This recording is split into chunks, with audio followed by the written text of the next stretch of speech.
Bonjour à toutes et à tous, bienvenue sur votre chaîne d'information régionale en ce vendredi 11 octobre. Vous le savez, à la une, d'abord vos prévisions météo. Aujourd'hui et ce week-end, encore pas mal de perturbations, hein. Beaucoup de nuages, de la pluie par intermittence. On devrait quand même rester au sec. Globalement, on aura parfois quelques éclaircies, mais les nuages, n'en doutez pas, vont dominer cette fin de semaine avec encore beaucoup de vent. Des températures tout de même à la hausse aujourd'hui, 18 à 19 degrés vers l'intérieur des terres, 15 à 16 degrés sur le littoral. Les prévisions météo complètes bien sûr après ce journal. On va démarrer tout de suite par un anniversaire. On célèbre cette année l'anniversaire de la plus ancienne communauté Emmaüs de France ici dans la région, à Vambrochy, tout près de Lille. Les compagnons œuvrent depuis 65 ans et demain, ils ouvrent leurs portes au public pour une journée spéciale. Reportage d'Idil Gunaï. À Vambrochy, la communauté Emmaüs fête son 65e anniversaire. Elle est la toute première communauté Emmaüs à avoir été créée, une aventure qui a débuté le 12 octobre 1954. Tout est parti de février 54 quand l'abbé Pierre a fait son appel à la radio. Quand il y a eu cet hiver difficile et rude. Et en fait, un industriel du Nord a entendu ça. En fait, il partait en famille, en vacances en février. Il a entendu cet appel à la radio. Et il s'est dit, on ne peut pas laisser ça comme ça. Il faut qu'on fasse quelque chose ici sur la région du Nord. Alors ma grand-mère, en fait, elle s'est retrouvée veuve très rapidement et elle a également entendu ça et elle s'est dit mais il faut que je me rende utile et je vais essayer de contribuer.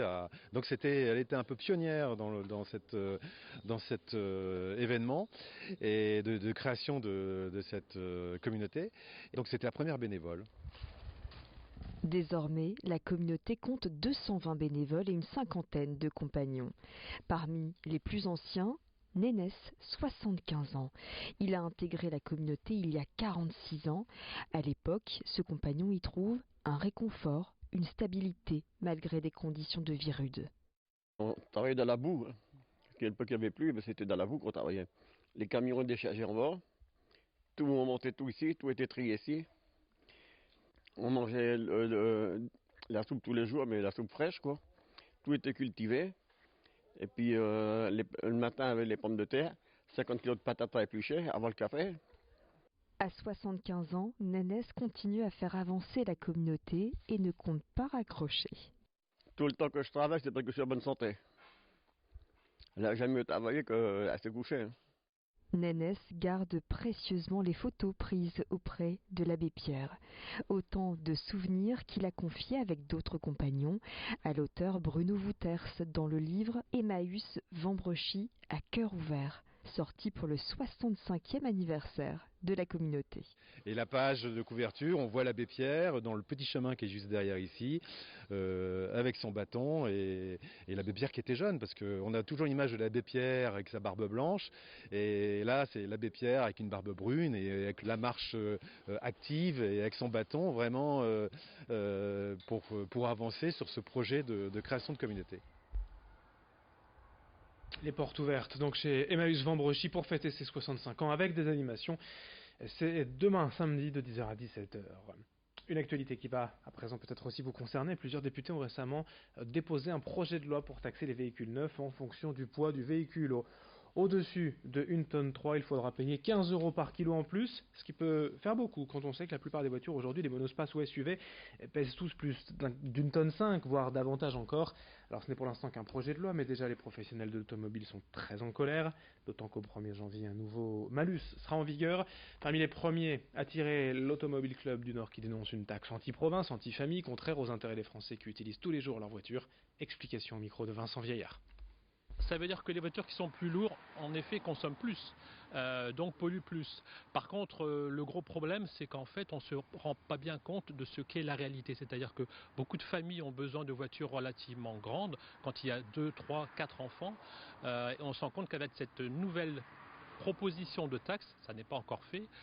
Par exemple, un grand Scénic qui conviendrait pour une famille de 3 enfants aurait un malus de 6 800 €, ce qui est tout à fait énorme par rapport au prix initial du véhicule. À partir du 3e enfant, en effet, il y aura une décote. Ceci étant, je reprends mon exemple du Scénic, on passera de 6 800 € à 2 300 € quand même. Donc c'est pas négligeable.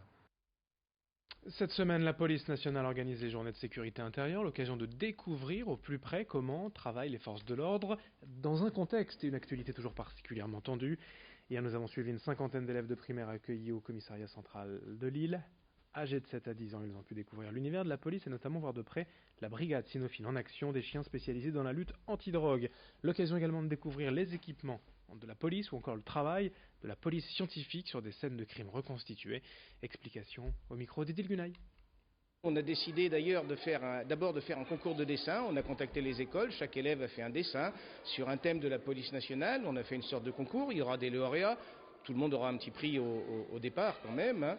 Et puis, outre les chiens anti-stupéfiants, on a un atelier sur la police technique et scientifique, les experts, ça marche toujours aussi, ça frappe les esprits. On leur montre un peu les matériels avec lesquels on travaille. Et avant la remise des prix et le lauréat du concours de dessin, on a préparé un petit goûter. Et puis un tout autre registre, on va terminer un peu de charme avec un spectacle de Chippendale les plus connus de la région. Le cabaret au Bonheur des Dames à Wavrin revient pour un nouveau show baptisé The Time Machine avec sur scène 6 danseurs pour danser, chanter et se déshabiller, car le Bonheur des Dames c'est aussi du striptease. Un genre plutôt rare dans la région mais toujours apprécié au vu des chiffres de fréquentation du cabaret ces dernières années. Un spectacle renouvelé et présenté avec ces images signées Xavier Silly.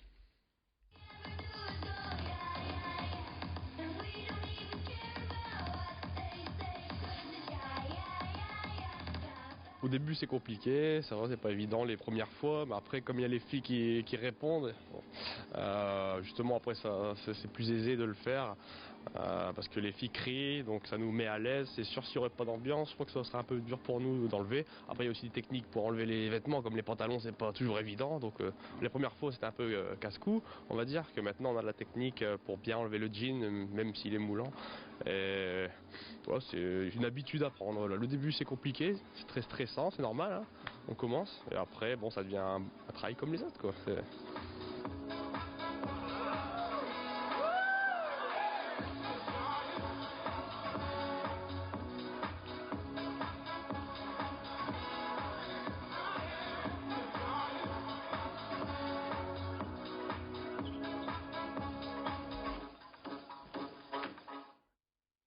Allez, fin de ce journal à suivre. Dans un instant, vos prévisions météo, d'autres infos jusqu'au prochain quart d'heure et une nouvelle édition du journal.